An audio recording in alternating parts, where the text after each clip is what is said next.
کا، یہ دنیا داری میں الجھنا، دنیا کے بن کے جینا، دنیا کے ہو کے رہنا. آپ یقین کریں سارے رشتے، میں نے سعودی عرب میں پیر دیکھے، پیر مریدوں کی لسٹیں لے کے جاتے، ان کو ٹیلی فون ہوتا ہے تمہارے پیر صاحب آ گئے ہیں، تم بھی پہنچ جاؤ، ٹھنڈی بوتلیں لے آنا آتی دفعہ. وہاں وزن اٹھایا نہیں جاتا واپسی پہ. ہمارے کئی سنگی ناراض ہو گئے، حضرت آپ آتے ہیں تو آپ بتاتے نہیں. تو میں کہتا ہوں یہاں بھی یہی کام کرنا ہے، ہم تو اپنے گناہوں کی معافی لینے آئے، تو ہم جس کام آئے ہمیں کرنے دو، کیوں الجھاتے ہو؟ وہاں جا کے بھی جہاں خالصتاً انسان کا رجوع اللہ کا وقت ہے، وہاں بھی وہی حالات پیدا ہو گئے، ہر طرف دنیا داری.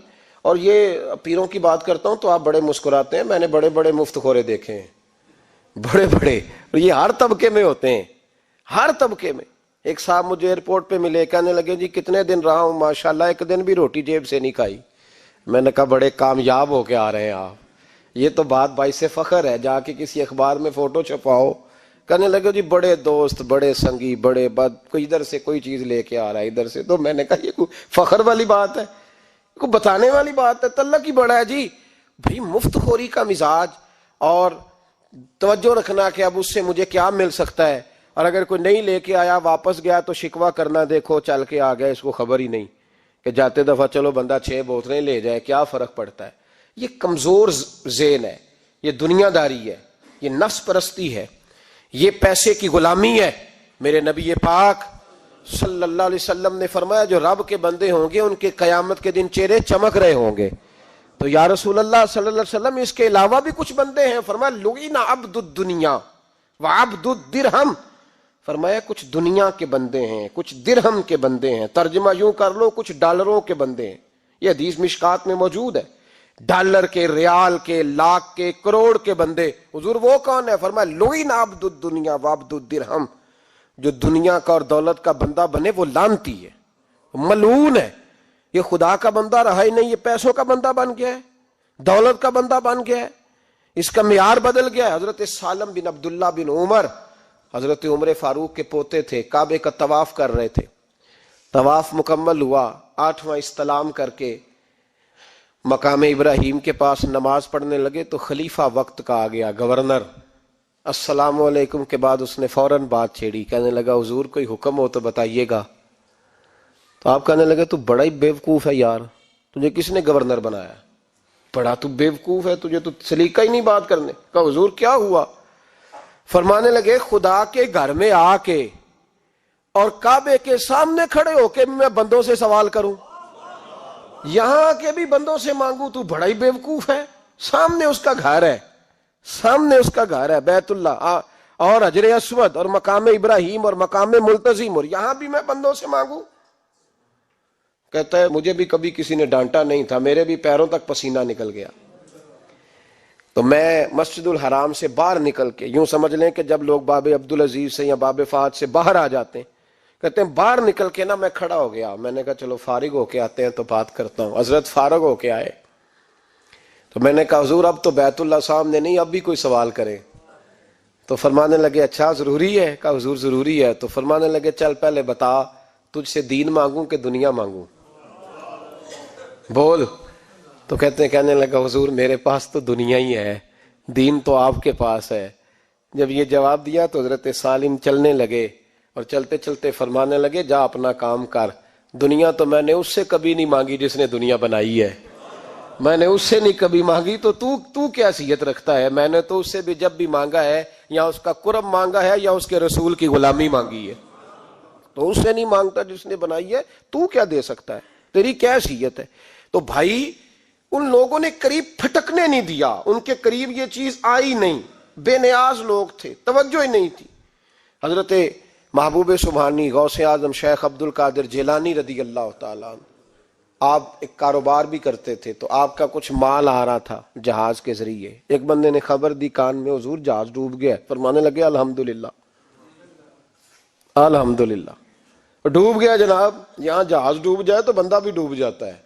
کہتے ہیں صاحب انتقال کر گئے، 10 لاکھ کا نقصان ہو گیا تھا، مال ڈوب گیا پورا جہاز ہی. فرمایا الحمدللہ، اور تم نے جلدی کی خبر دینے میں سبق پڑھا رہا تھا، کیوں مجھے دخل اندازی دی تم نے میرے کام میں، کیوں دخل اندازی کی؟ سب الحمدللہ. تھوڑی دیر کے بعد اس نے پھر کان میں کہا حضور وہ غلط خبر تھی، جہاز بچ گیا۔ فرمانے لگے الحمدللہ۔ پھر شاگردوں سے کہنے لگے میرا چہرہ دیکھ رہے تھے پہلی خبر کے بعد بھی، اس خبر کے بعد بھی؟ کہا حضور دیکھ رہے تھے۔ فرمایا کوئی تبدیلی تو نہیں آئی؟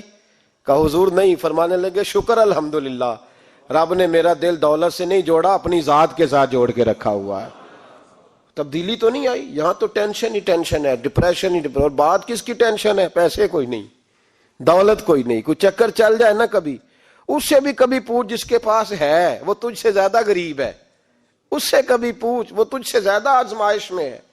غریب شہر تو فاقوں سے مر گیا، لیکن امیر شہر نے ہیرے سے خودکشی کر لی، اس کو بھی تو پوچھ اس کا کیا حال ہے۔ دانش مندان دا کم نہیں، دل دنیا نہ لانا، اس ووٹی کئی خامد کیتے تے جو کیتا سو کھانا۔ یہ تو کام ہے اس کا، بڑے آئے بڑے چلے گئے، بڑے آئے بڑے نکل گئے، توجہ ہی نہیں، مزاج ہی نہیں۔ حضرت مولا علی شیر خدا، علی المرتضی، امام الاولیاء، صاحب صدق و صفا، داماد مصطفیٰ صلی اللہ علیہ وسلم، اسد اللہ، حضرت علی شیر خدا رضی اللہ تعالیٰ عنہ کوفے کے چوک میں کھڑے تھے تو کہہ رہے تھے یار میری نا طامت پرانی ہو گئی ہے، یہ میں نے زرہ بیچنی ہے، کوئی بندہ مجھ سے خرید لو تاکہ میں نئی طامت لے لوں۔ تو ایک بندہ کان میں کہنے لگا حضور طامت کے پیسے بھی نہیں؟ فرمانے لگے پیسوں کو چھوڑ، علی کا سینہ دیکھ، اللہ نے ایمان کی دولت سے بھرا ہوا ہے۔ پیسے اہمیت نہیں رکھتے، ان کی وہ اہمیت نہیں جو دنیا نے بنا لی ہے۔ فرمایا ضرورت نہیں تھی، اب ذرا احساس ہوا ہے کہ زیادہ ہی پھٹ گیا ہے، پردہ نہیں صحیح طرح پورا کرتا، تو میں نے کہا چلو زرہ بیچ کے نیا لے لیں۔ ضرورت نہیں، مزاج نہیں، طبیعت نہیں، انہوں نے ماحول نہیں بنایا۔ ہمارے تو حد ہو گئی، اتنا بری حالت ہے کہ ناقابل برداشت۔ حضرت عمر فاروق رضی اللہ تعالیٰ عنہ صحابہ نے مسجد نبوی میں بیٹھ کے میٹنگ کی۔ عمر کی تنخواہ بڑی تھوڑی ہے مال غنیمت میں سے، اب تو عمر کے پوتے بھی ہیں، نواسے بھی ہیں، رشتہ داریاں بھی ہیں، تعلق بڑھ گئے ہیں، اور عمر فاروق بوڑھے بھی ہو گئے۔ میٹنگ ہوئی مسجد میں، اس طرح کریں کہ عمر کا کچھ تھوڑا سا نا مشاعرہ، کچھ تنخواہ، کچھ خدمت، کچھ وظیفہ بڑھا دیں۔ بات طے ہو گئی، جب مکمل ہو گئی تو کہنے لگے یہ بتاؤ شیر سے بات کس نے کرنی ہے؟ ادھر جائے گا کون؟ پہلے اس کا نام تو بتاؤ، وہاں جائے گا کون؟ تو انہوں نے کہا یہ تو ہم نے سوچا ہی نہیں، بات تو بڑی تگڑی ہے، عمر سے کون بات کرے گا؟ یہاں جتنا مرضی تگڑا پیر ہو، آپ نذرانہ لے کے جائیں، مسئلہ ہی کوئی نہیں، کبھی کسی کو کہنا پڑا ہے؟ تو کہتے ہیں جناب کون بات کرے گا؟ تو ایک صحابی کہنے لگے کہ حضرت عمر رضی اللہ تعالیٰ عنہ کی جو صاحبزادی ہیں نا، حضرت حفصہ رضی اللہ تعالیٰ عنہ، وہ ام المومنین بھی ہیں، حضور علیہ السلام کی زوجہ ہیں، مومنوں کی ماں ہیں، ان سے کہتے ہیں، اور ان کے والد بھی ہیں۔ تو حضرت حفصہ سے کہا تو جناب حفصہ چل کے گئیں حضرت عمر کے پاس، جا کے کہا ابا جی ایک بات کرنی تھی۔ انہوں نے کہا بیٹے کرو، تو ان کو بھی پتا تھا نا جاہو جلال کا۔ کہنے لگے ابا جی مسجد نبوی میں صحابہ کی میٹنگ ہوئی ہے، ایک ہی محلے میں ایک ہی شہر میں لوگ رہتے ہیں تو ایک دوسروں کی خرچوں کا ضروریات کا پتہ ہے۔ کہتی ہے میں نے پس منظر سارا کر کے بات کی، میں نے کہا سب کو پتہ ہے کہ آپ کے خرچے بڑے بڑھ گئے ہیں، تو مجھے نا انہوں نے حضور کی زوجہ سمجھ کے، قابل احترام سمجھ کے میری ذمہ لگایا ہے کہ تھوڑے سے پیسے آپ کے بڑھانے ہیں۔ تو حضرت عمر فاروق رضی اللہ تعالیٰ عنہ کی صاحبزادی کہتے ہیں عمر کو اتنا جلال آیا کہ اٹھ کے کھڑے ہو گئے، کہنے لگے حفصہ ان لوگوں کے نام بتا، میں انہیں دروں سے ماروں گا، اور اس طرح ماروں گا کہ ان کی کمر پہ نشان پڑے، ان کی کمروں پہ نشان پڑے، اس انداز میں درے ماروں گا کہ مجھے زخم نظر آئے۔ کہا ابا جی اتنا جلال کس بات کا، سادی سی بات ہے۔ تو سیدنا عمر فاروق رو پڑے، کہنے لگے سادی سی بات ہے، میرے لیے مسجد نبوی میں بیٹھ کے میٹنگ ہوتی رہی کہ عمر کو دولت دینی ہے، لوگوں نے یہ مجھے سمجھ لیا ہے، مسجد نبوی میں بیٹھ کر میرے لیے یہ میٹنگ ہوتی رہی کہ عمر کو پیسے دینے ہیں، اس کو دولت کے ساتھ ہم نے نواز رہے، مسجد نبوی میں میرے لیے، کس کو یہ جرت ہوئی؟ فرمایا حفصہ کاش کہ تو میرے پاس پیغام لے کے نہ آتی، کوئی اور آتا اور پھر میں اسے دروں سے مارتا۔ حضرت حفصہ کہتی ہے میں خاموش ہوئی تو میری طرف دیکھ کے فرمانے لگے بتا نا تو نبی پاک کے گھر میں رہتی تھی، میرے مصطفیٰ کا طریقہ کیا تھا؟ کرنا بات اس طریقے پہ میرے ساتھ گفتگو کر. تو حضرت حفصہ کہتی میں رو پڑی. میں نے کہا ابا جی غلطی ہو گئی، آئندہ نہیں کروں گی. بھائی معیار بنایا ہوا تھا. آپ یقین کریں ہمارے تعلقات آپ شادی پہ دیکھ لیں، جو غریب رشتہ دار ہے اسے کون بنانے جاتا ہے؟ لیکن ساری برادری کٹھی اس کے دروازے پہ بیٹھی ہے، جس نے آنا ہے تو کچھ لے کے آنا ہے. ہر چیز دولت میں تلے گی. معیار ہی دولت بن گیا ہے، مقصود ہی دولت بن گیا ہے. اس پیسے نے، اس دنیا داری نے، دنیا دار پجاری زردے کتیاں دے گل ٹلی ہو، اتنا سخت رویہ لوگوں نے اپنا لیا. رشتوں کا تقدس نہیں رہا. ایک مجلس میں نے ایسا رنگ بھی دیکھا، ایک ایسا شخص جسے میں ذاتی طور پہ جانتا ہوں کہ عالم بھی ہے، پرہیزگار بھی ہے، نیک بھی ہے، وہ بھی بیٹھا تھا اور اس کے ساتھ ایک سیٹھ بھی بیٹھا تھا. لیکن جو لوگوں کا عقیدت کا رشتہ اس درویش کے ساتھ ہونا چاہیے تھا وہ سیٹھ کے ساتھ تھا. تو میں غور کر رہا تھا کہ یار قوم کا ذہن کس طرح کا ہو گیا. صرف اس کے ہاتھ میں پیسے، صرف دولت مند ہے، اس آدمی کی درویشی بھی گئی، علم بھی گیا، تقوی بھی گیا. صرف پیسے ہیں، نہیں ہے اس کے پاس تو وہ کونے میں لگا ہوا ہے اور اس سے لوگ بچ بچ کے سلام. اور میں کہا کرتا ہوں عقیدت کا پتہ چلتا ہی تب ہے جب اجتماع ہوتا ہے. اکیلے درویش بیٹھے ہیں تو سب جھک کے سلام لیتے ہیں، اور جب وہ 2 MNA کے بیچ، 3 MPA کے بیچ، 5-7 سیٹھوں کے بیچ بیٹھے گا پھر تیری عقیدت کا پتہ چلے گا. پھر پتہ چلے گا تیرا اللہ کے بندے سے رشتہ کس طرح کا ہے اور دولت کے بندے کے ساتھ رشتہ کس طرح کا. ہمارے رویوں کے اندر یہ فرق ہے کہ ہم اس وقت آدمی کو تولتے ہیں کہ اس کے پاس دولت کس طرح کی ہے. وقت کے امیر تھے حضرت عمر بن عبدالعزیز. توجہ ہے میری بات پر؟ حضرت عمر بن عبدالعزیز بادشاہ تھے.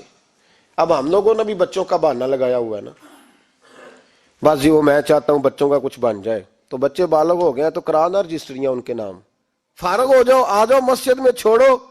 لیکن پھر بھی کنجیاں دینے کو دل نہیں کرتا. پھر بھی بابا جی کی پیالیوں سے مرنے کے بعد پیسے نکلتے ہیں. پھر بھی ان کے تکیے کے بیچ سے بھی کچھ وہ نوٹ نکل آتے ہیں جو اب چلتے بھی نہیں.